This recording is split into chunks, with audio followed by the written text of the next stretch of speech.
Hello, it's amazing to know that you're watching the show. You are welcome. I am Kachi Ofia, your host for the next hour, as we venture into the very exciting world of entertainment and talk anything and everything showbiz, because this is Arise 360.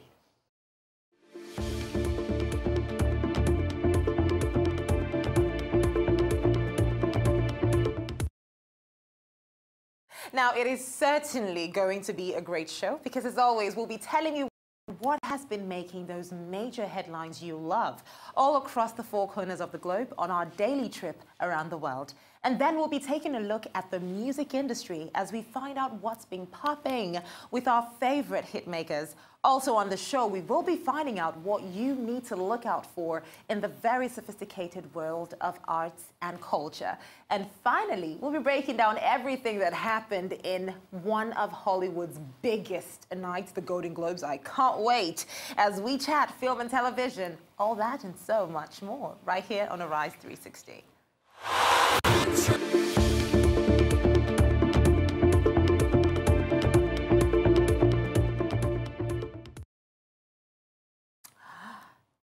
My gosh, I have so much to tell you on the Golden Globes. But before we get into all of that, let's start by taking a look at some of the top stories that have made international headlines. And that means a look at what's happened in a day around the world.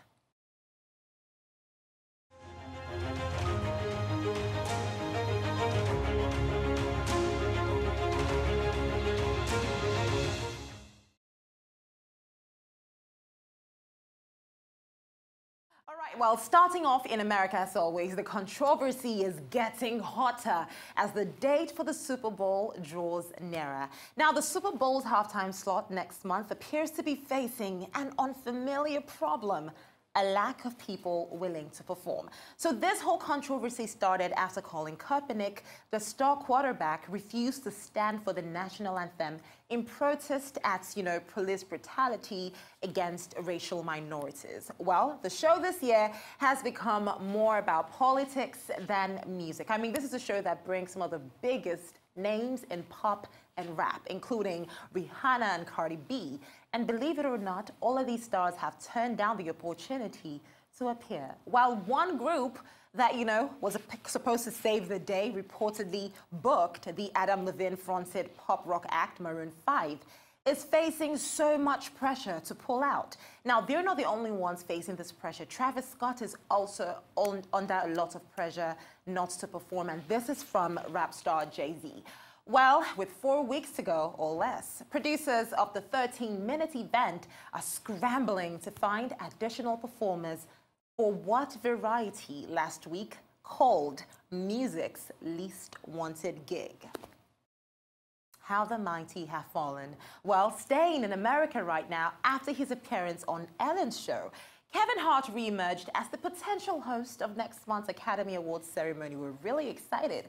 Fingers crossed that he would actually do this. But as more fans pushed him to accept the title, backlash to that idea was swift. And now Deadline reported that the comedian and actor will not be emceeing the event after all.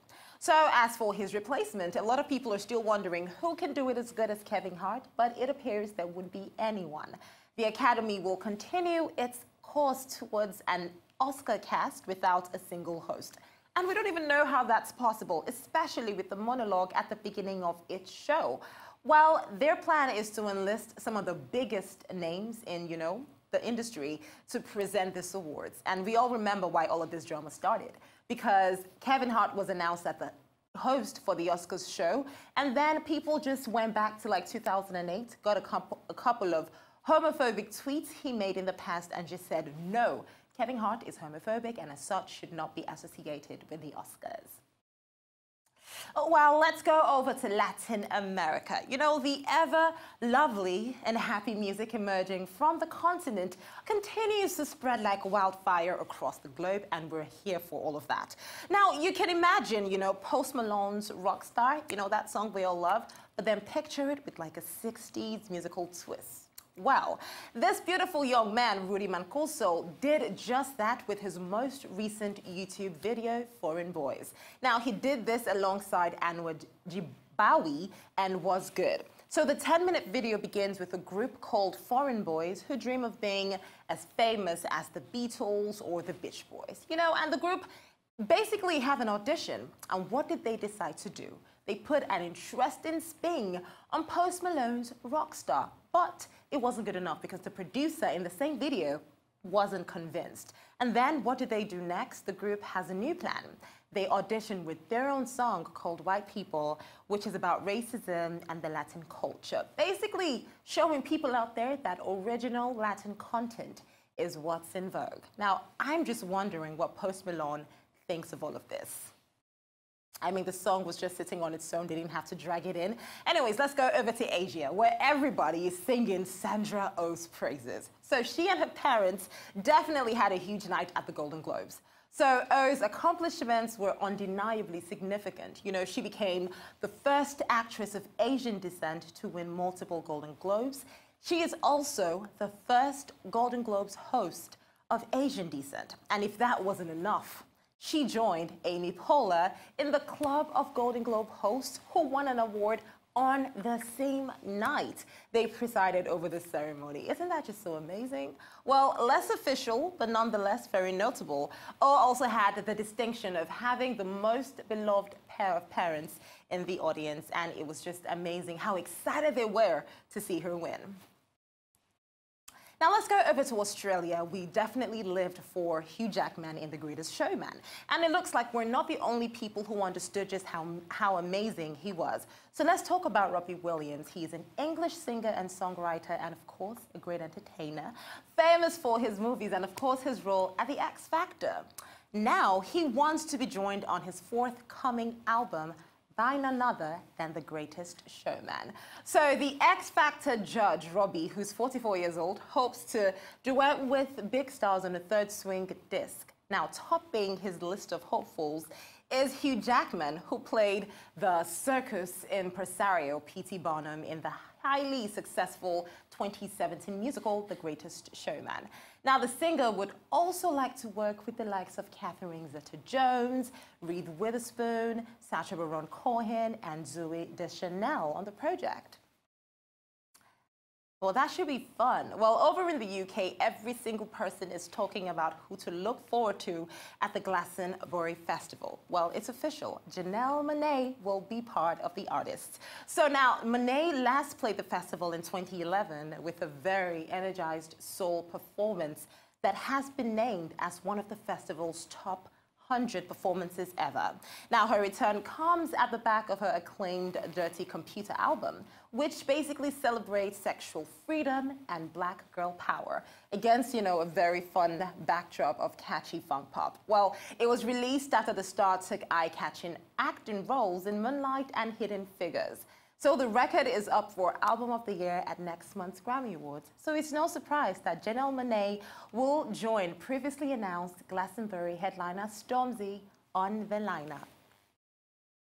Now let's get back to Africa, okay? So Lionheart, that amazing Genevieve Nnaji movie, yes, the second film behind the camera, however, her first film as a director, shows truly that in the face of a challenge, you really get to bring out your best. So the new film has been reviewed as, a crowd pleaser, as well as an advertisement for Igbo people. Well, the movie, which was bought over by Netflix and is currently showing so you can check it out, has been praised for great production, great casting, and a very timely storyline. However, when asked, a majority of fans simply thought it was highly overrated. In defense, however, a fan did come out to say that despite the fact that people think so, the movie is truly a depiction of the reality of most women from the eastern part of Nigeria and Nigeria in general. So in that case, a lot of people may not be able to relate. And then let's also talk about the Sound City MVP Awards. Yes, also in Africa, Lagos, Nigeria. So they left no stone unturned. Popular singer Burna Boy has reacted to his win, and of course, Peruzzi has a few words for the organizers. So Burna Boy swept 4 awards at the event, including the highly coveted Africa Artist of the Year, defeating the likes of Davido and Wizkid. Well, Davido and Wizkid did get awards. Yes, they got 1 award each, but Burna Boy won 3. The Listener's Choice, Artist of the Year, Best Male MVP, and Song of the Year. Well, his mom was there to receive the award for him, and trust me, her energy is just as intense as Burna Boy's.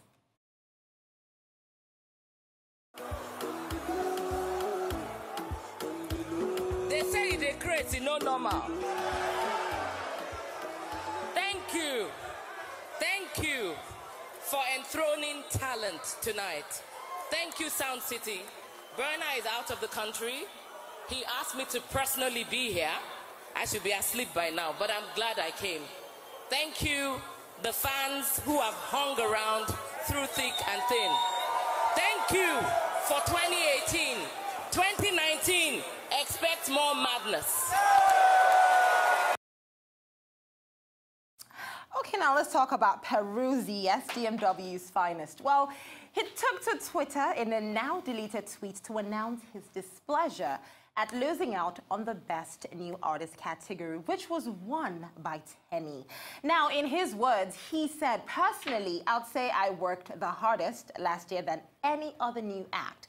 Same way I made more money than any other new act in the country. There's a way I see myself. It's my race. There's a way I'm running it. Focus on yours. Facts over hype." It's really simple, and this is what he tweeted. Well, congratulations to Tenny Makanaki. She's an amazing artist. I mean, she definitely won the hearts of fans in 2018. And, by the way, the official video to her new song, which we played earlier and is trending right now, for Uyomeyo, is out, and it is for you to enjoy.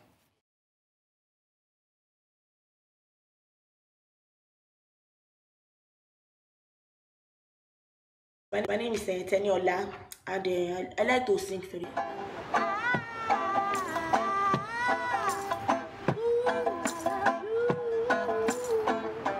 How much I love you.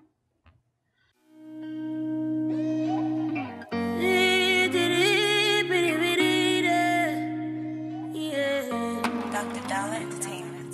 Kajo, kajo, kajo. Kayo, kayo, kayo.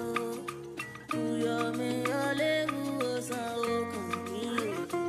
Uyomeyo, uyomeyo.